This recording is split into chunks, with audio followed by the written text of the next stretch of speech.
Сәлем достар, бүгін сіздермен осындай керемет қатпарлы самсаның рецептісімен бөлісемін.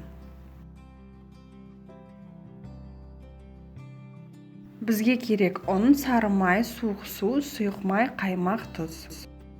Ұнымызды елеуіштен өткізіп, оның үстіне сары майды үккіштен өткіземіз.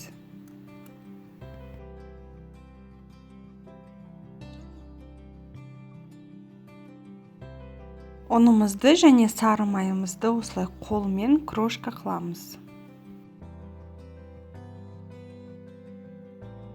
Салқын суымыздың үстіне тұзымызды салып, жақсылап араластырамыз. Ұнымызға сұйық май құямыз, қаймағымызды саламыз және салқын суымызды салып, жұмсақ қамыр илейміз.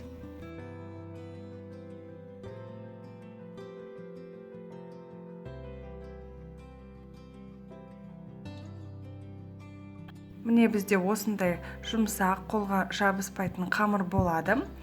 Пищевой пленкаға орап, холодильникке салып қоямыз. 30 минуттай тұру керек. Қамырымызды холодильниктен алып, 2 бөлікке бөліп, бір бөлігін ұн сеуіп, жұқа етіп жаямыз. Формасы менікіндей бірдей болмаса да бола береді, өйткені рулет етіп орайтын боламыз.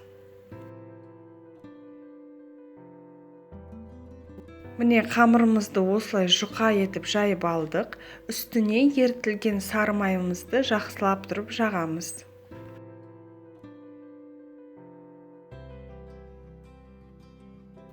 Сары майымыздың үстіне ұнды осылай көп-көптен себеміз, рулет етіп ораймыз.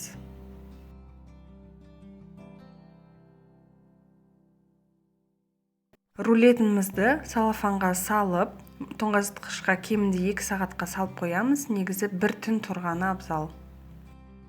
Тоңазытқыштан қамырымызды 2-3 сағат бұрын шығарып қоямыз. Осы рулетті ашып, видеода көрсетілгендей бөліктерге бөлесіздер. 40-45 граммдай болу керек. Осы бөліктерден самса жасаймыз.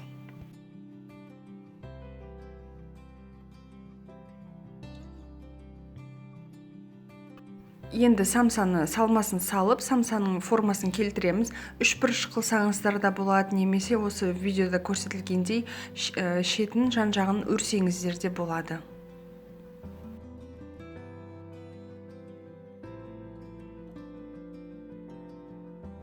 Міне дайын болған самсаларымыздың үстіне бір жұмыртқаны жағамыз. Үстіне қалауларыңыз бойынша кунжут сепсеңіздер болады, мак сепсеңіздер болады. Қызып тұрған пеште 180 градуста 30-40 минуттай пісіріп аласыздар.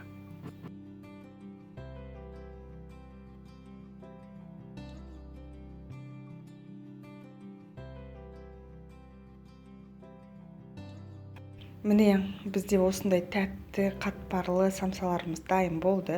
Өте нәзік, қытырлап тұр. Қараңыздаршы, ортасы қандай қамырлары слой-слой болып тұр. Осы рецептпен жасап көріңіздер. Өте оңай рецепт, бәрі тез, бірақ енді дәмі самсаларының күшті. Лайк, подписка ұмытпаңыздар, рахмет.